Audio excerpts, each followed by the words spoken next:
Hello students, welcome to Shiny Max 10ஆம் வகுப்பு பயிற்சி 2.7ல 5வது கொஸ்டின் பார்க்கலாம். பின்வரும் பெருக்கு தொடர் வரிசையில் உள்ள உறுப்புகளின் எண்ணிக்கை காண்க.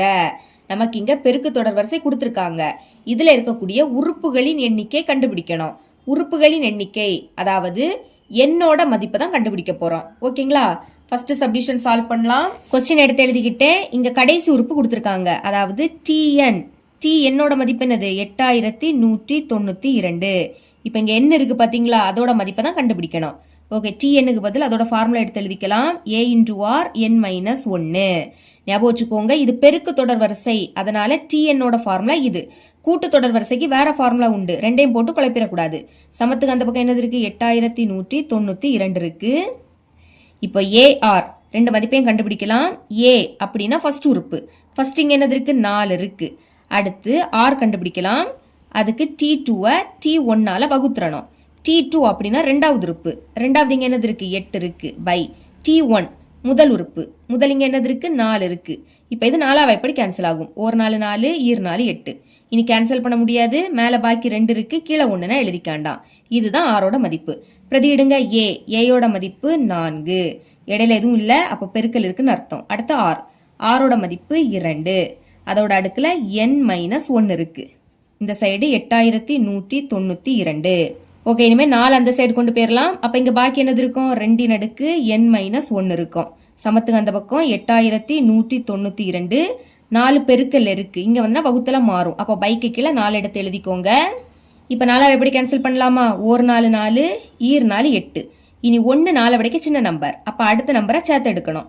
அடுத்த நம்பரை சேர்த்து எடுக்கணும்னா இங்க 0 போட்டுட்டு தான் சேர்த்து எடுக்கணும். இதை மறக்கக்கூடாது. 19ல 4 வாட்டி இருக்கும். 4 16.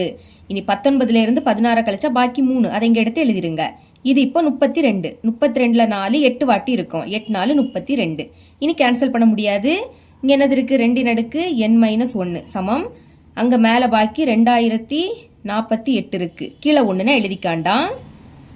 இதை அப்படியே எடுத்து எழுதிக்கலாம். 2 அடுக்கு n மைனஸ் 1. இப்ப பாருங்க, 2ஓட அடுக்குல இருக்கு பாத்தீங்களா? அதே மாதிரி இதையும் 2ஓட அடுக்குல இருக்கிறது மாதிரி சுருக்கி எழுத போறோம். அதுக்கு டா ஃபார்மெட்ல சால்வ் பண்ணணும். 2048 டா ஃபார்மெட்ல சால்வ் பண்ணுங்க. அடிமானம் 2, அதனால 2ஆ வாய்ப்பாடு நீங்க சால்வ் பண்ணணும். இப்ப பாருங்க, ஓ 2 2, இந்த 0 அப்படியே வந்துடும். இனி E2 4, அடுத்து 4 2 8, மறுபடியும் 2ஆ வாய்ப்பாடு சேர்த்து எடுத்துக்கோங்க. I2 10. அதாவது 1 2 விடைக்கு சின்ன நம்பர். அடுத்த நம்பரை சேர்த்து எடுக்கணும். சேர்த்து எடுக்கும் போது இங்க முன்னாடி 0 போடணும். முதல் நீங்க 0 போடாட்டாலும் பிரச்சனை இல்லை, இடையில வந்தாதான் நீங்க 0 போடணும். ஓகேங்களா? ஓகே, இனி பாருங்க, O2 2, அடுத்து E2 4, மறுபடியும் 2ஆ வாய்ப்பாடு. 5ல 2 2 வாட்டி இருக்கும். E2 4, 5ல இருந்து 4 கழிச்சா பாக்கி 1, அதை இங்க எழுதிருங்க. இது இப்போ 11. 11ல 2 5 வாட்டி இருக்கும். I2 10.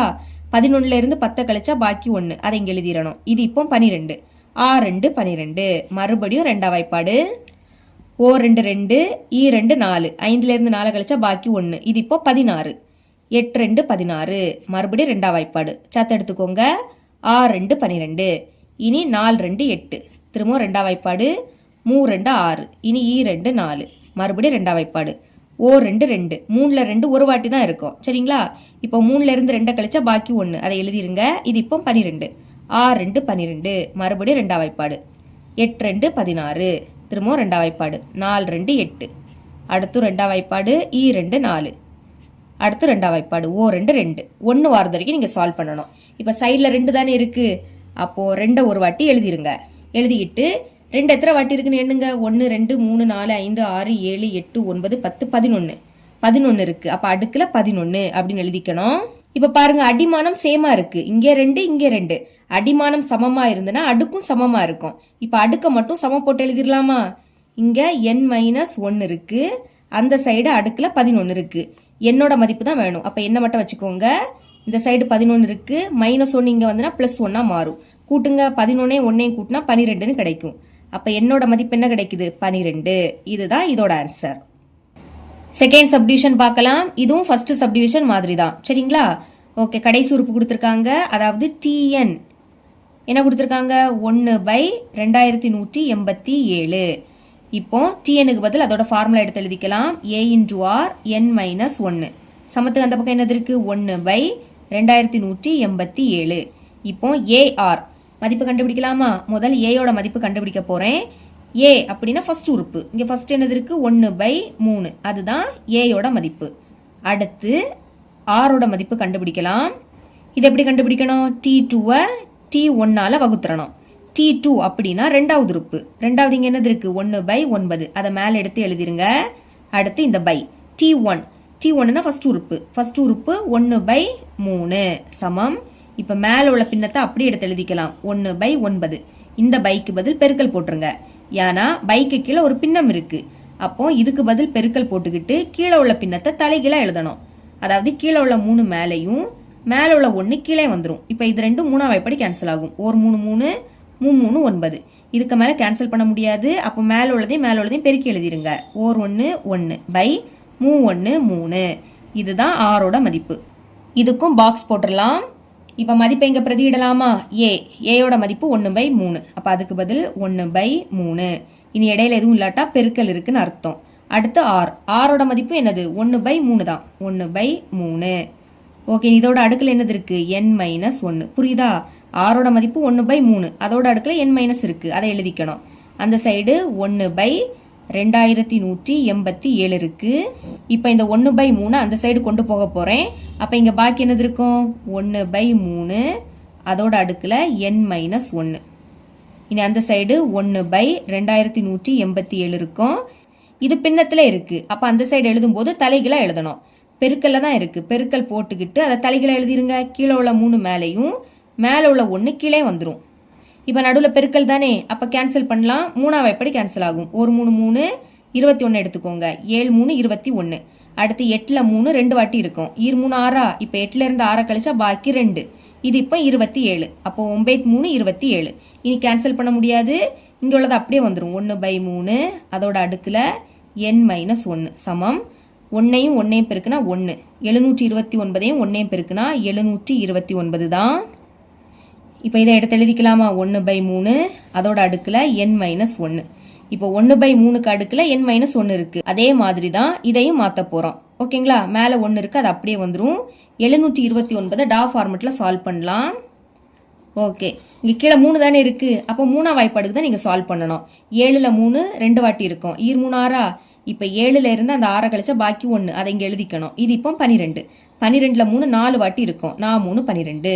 இனி 9 இருக்கு. 3 3 9. மறுபடியும் 3ஆம் வாய்ப்பாடு. இது ரெண்டையும் சேர்த்து எடுத்துக்கலாம். 8 3 24. அடுத்து 1 3 3. அடுத்து 3ஆம் வாய்ப்பாடு. 8ல் 3 2 வாட்டி இருக்கும். 3 6. 8ல் இருந்து 6 கழிச்சா பாக்கி 2. இது இப்போ 21. அப்போ 7 3 21. மறுபடியும் 3ஆம் வாய்ப்பாடு. 9 3 27. அடுத்து 3ஆம் வாய்ப்பாடு. 3 3 9. அடுத்து 3ஆம் வாய்ப்பாடு. 1 3 3. 1 வாரது வரைக்கும் நீங்கள் சால்வ் பண்ணணும். இப்போ சைடில் 3 தானே இருக்குது. அப்போ 3 ஒரு வாட்டி எழுதிருங்க. எத்தனை வாட்டி இருக்குன்னு பாருங்க. 1 2 3 4 5 6. 6 வாட்டி இருக்கு. அப்போ இதோட அடுக்கில் 6 எழுதிக்கணும். சரிங்களா? இனி 1ஓட அடுக்கில் நீங்கள் 6 எழுதலாம். ஏன்னா 1 எத்தனை வாட்டி எழுதி பெருக்கினாலும் அதோட மதிப்பு என்னது? 1 தான். அப்போ இதில் 6 போட்டாலும் இதோட மதிப்பு 1 தான். அது மாறாது. சரிங்களா? இப்போ இதை எடுத்து எழுதிக்கிறேன். 1/3. அதோட அடுக்கில் என்னது இருக்கு? n-1 இருக்கு சமம். இப்போ இதோட அடுக்குலையும் 6, இதோட அடுக்குலையும் 6. அப்போ அதை பொதுவாக நம்ம எடுத்து எழுதிக்கலாம். இப்போ இந்த 1/3 எழுதிக்கிட்டு 2லையும் 6 இருக்கா? அதை நீங்கள் ஒரு வாட்டி அடுக்கில் எழுதினா போதும். இனி பாருங்க, அடிமானம் சேமா இருக்கு. இங்கே 1/3, இங்கே 1/3. அடிமானம் சமமா இருந்துன்னா அடுக்கும் சமமா இருக்கும். இப்போ அடுக்க சமம் போட்டு எழுதிடலாமா? இங்க அடுக்குல n-1 இருக்கு சமம். அங்க அடுக்குல 6 இருக்கு. n தானே வேணும், அதை மட்டும் வச்சுக்கோங்க. 6 -1 அங்க போச்சுன்னா +1 மாறும். 6ஐயும் 1ஐயும் கூட்டினா 7ன்னு கிடைக்கும். அப்போ என்னோட மதிப்பு என்ன கிடைக்குது? 7. இவ்வளவு தான் இந்த சம்.